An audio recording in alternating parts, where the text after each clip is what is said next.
विभिन्न petrol pump मानक petrol मौजूद अच्छी डीजेल मौजूद अच्छी कौन सी प्रकार सर्टेज कौटी ना तेणु विभिन्न गणमाध्यम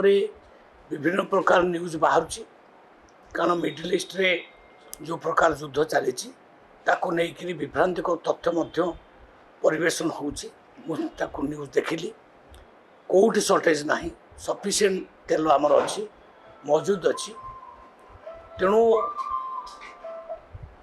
लोक मान माने मोर भाई भौणी मान समस्त को अनुरोध करी गाड़ी आणतु गाड़ी तेल भर्ती कर नियंतु कौन सी प्रकार पानिक हूँ ना कि बड़ बड़ ब्यारेल घरे नहीं कि मौजूद करूँ ना मौजूद करवा ठीक नुह कारण तेल सर्टेज हम ना आम ये युद्ध रे आमर सेमती किसी प्रभाव पड़ार ना आमध्य रशिया ठार आमर तेल आसवा आरंभ हो जाइए तो तेल बाबद जो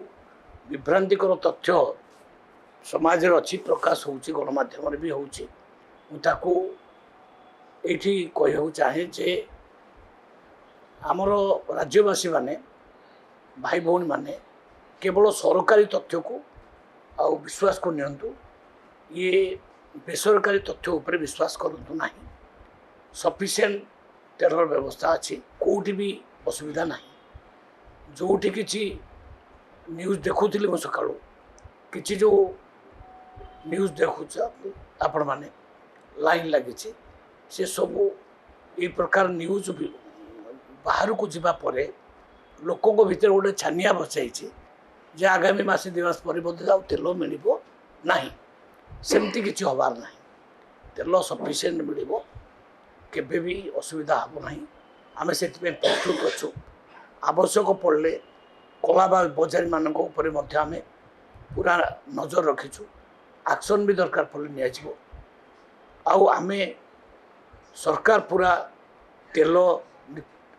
नित्य व्यवहार्य पदार्थ खाइबा द्रव्य ये सब उपर पूरा नजर रखिंट कि कौटी अभाव ना तेणु समस्त को ये निवेदन करने चाहे ओडिशार प्रत्येक नागरिक को निवेदन करने चाहे ये मैटर रे पैनिक हबार कौन सी आवश्यकता ना पेट्रोल पंप रे सर लंबा लाइन देखिया को मिलु सर सेठी अपील करी सेटा होची जो गोटे न्यूज चलिया खेली जाइए आगामी दिन मानक पेट्रोल सर्ट हो डीजेल सर्ट हो युद्ध घनघटा भितर भारतर मध्य तार प्रभाव पड़ो भारत में तार प्रभाव पड़ार ना भारत सदा बेले पेट्रोल आउ डीजेल जातीय पदार्थ भरपूर कर रखिंट पूरा भर्ती अच्छी देश एवं ये परिस्थिति को आखिरी आगे रखिक कौठू भविष्य में पुणी तेल आसो तार व्यवस्था कर सारी आपन जानते न्यूज सब न्यूज तेणु तेल कौन सी प्रकार असुविधा ना खावा पीवा चाउल तो आम पाखे बहुत सफिशिएंट अच्छी तेणु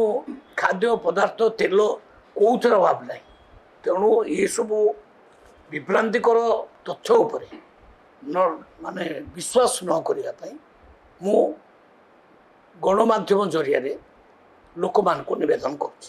एलपीजी दर जो बढ़िगला एलपीजी दर हटात डोमेस्टिक सिलिंडर 60 टका बढ़िगला से बेले बेले सेमती बढ़िबो कमिबो सेटा पेट्रोलियम जिनिस गुड़ा भी सैया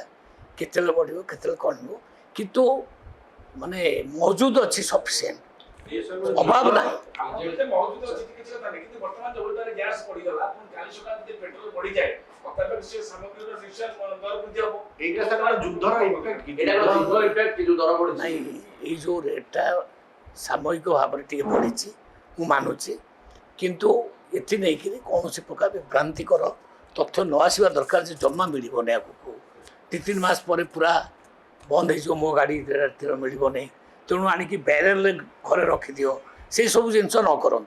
लोक मैंने देखु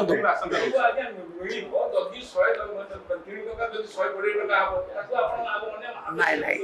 एत रेट बढ़ी नहीं ये पर्यटन कामा टिके बढ़ी ताकू नहीं तेणु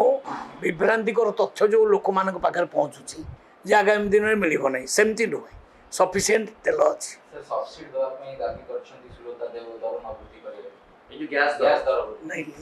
ତା ଉପରେ ତ ସରକାର ବିଚାର କରିବେ, କିନ୍ତୁ ବର୍ତ୍ତମାନର ତଥ୍ୟ ହେଉଛି ସଫିସିଏଣ୍ଟ ତେଲ ଅଛି, ତେଲରେ କିଛି ଅଭାବ ନାହିଁ। ଓକେ। ଯୁଦ୍ଧର ପ୍ରଭାବ ବିଷୟରେ ଶୁଣନ୍ତୁ, ଯୁଦ୍ଧର ତ ପ୍ରଭାବ ସବୁଠି ପଡ଼ିବ। ମୁଁ ତ ମାନୁଛି ଏ ଯେଉଁ ଯୁଦ୍ଧ ଆହୁରି ଭୟଙ୍କର ବି ହେଇପାରେ, ତାର ପ୍ରଭାବ ଭାରତ ଉପରେ ନ ପଡ଼ିବ ତା ମାନେ ନାହିଁ, ସବୁଠି ପଡ଼ିବ, ସବୁ ଦେଶ ଉପରେ ପଡ଼ିବ। କିନ୍ତୁ ବର୍ତ୍ତମାନଙ୍କର ସ୍ଥିତି ହେଉଛି ଏଇଆ ଯେ ଆମ ଦେଶରେ ତେଲ ଖାଇବା ପିଇବା ଜିନିଷ ଅଭାବ ନାହିଁ, ଷ୍ଟୋରେଜ ସମ୍ପୂର୍ଣ୍ଣ ମହଜୁଦ ଅଛି,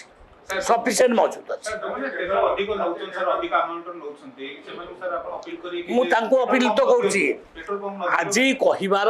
ମାନେ ହେଉଛି ସେଇଆ ଯେ ଯେଉଁମାନେ ବାରେଲ ଫାରେଲ ଧରିକି ଯାଇକିରି ଭର୍ତ୍ତି କରି ଘରକୁ ନେଉଛନ୍ତି ସେ ନିଅନ୍ତୁ ନାହିଁ, ଗାଡ଼ି ନିଅନ୍ତୁ, ଗାଡ଼ିରେ ଯେତିକି ଆବଶ୍ୟକ ଭର୍ତ୍ତି କରିକି ଆଣନ୍ତୁ, ପେଟ୍ରୋଲ ପମ୍ପ ଅଭାବ ନାହିଁ। ଅପିଲ କରି ସେମାନେ ନଦେବେ ବୋଲି ଆପଣ କହିବେ କି? କାରଣ ସେମାନେ ଅଧିକ ନଉଛନ୍ତି। ନାଇଁ ନାଇଁ, ସେମିତି ଆମେ ତା ଉପରେ ମଧ୍ୟ କଟକଣା ଆମେ ଆବଶ୍ୟକ ପଡ଼ିଲେ ଲଗେଇବୁ, ଆବଶ୍ୟକ ପଡ଼ିଲେ ଲଗେଇବୁ, ସେଟା ବି ଆମେ କରିପାରିବୁ ସରକାର ତରଫରୁ। କିନ୍ତୁ ଅବିକା ସେମିତି କିଛି ଅର୍ଡ଼ର ଯାଇନାହିଁ। ଆମ ପାଖରେ ଯେହେତୁ ସଫିସିଏଣ୍ଟ ତେଲ ଅଛି, ମୁଁ ନାଗରିକମାନଙ୍କୁ ବୁଝେଇବାକୁ ଚାହୁଁଛି ଯେ ଜମା ପ୍ୟାନିକ୍ ହୁଅନ୍ତୁ ନାହିଁ, ଯେତିକି ତେଲ ଦରକାର ସେତିକି ନିଅନ୍ତୁ, ସବୁଦିନ ପାଇଁ ଭଳିଆ ନିଅନ୍ତୁ, ଜମା ପ୍ୟାନିକ୍ ହୁଅନ୍ତୁ ନାହିଁ, ଘରେ ନେଇକରି ମଜୁଦ କରନ୍ତୁ ନାହିଁ, କାହିଁକି ନା ତେଲ ସଫିସିଏଣ୍ଟ ଅଛି। ଗ୍ୟାସ୍ ଦର କମିବ ନା କମିବନି? କମିବ ବଢ଼ିବ ଏ ତ ତାଙ୍କ କମ୍ପାନୀ ଉପରେ ନିର୍ଭର କରେ। ସେ କମ୍ପାନୀର ସଦାବେଳେ ମାନେ ହିସାବ ହୁଏ, କେଉଁଦିନ ବଢ଼ିବ କେଉଁଦିନ କମିବ, ସେଟା ଉପରେ ମୁଁ ଏ ରେଟ୍ ଉପରେ କହିପାରିବି ନାହିଁ। କିନ୍ତୁ ମହଜୁଦ ଉପରେ ମୁଁ କହିବି, ସ୍ଥିତି ଉପରେ ମୁଁ ଆଜି ପରୀକ୍ଷା ଅବିକା ଅଫିସରମାନଙ୍କୁ ଡାକିଥିଲି, ଅଫିସରମାନେ ମୋତେ ଯେଉଁ ଡାଟା ଦେଲେ ସଫିସିଏଣ୍ଟ ତେଲ ଓଡ଼ିଶାରେ ଅଛି।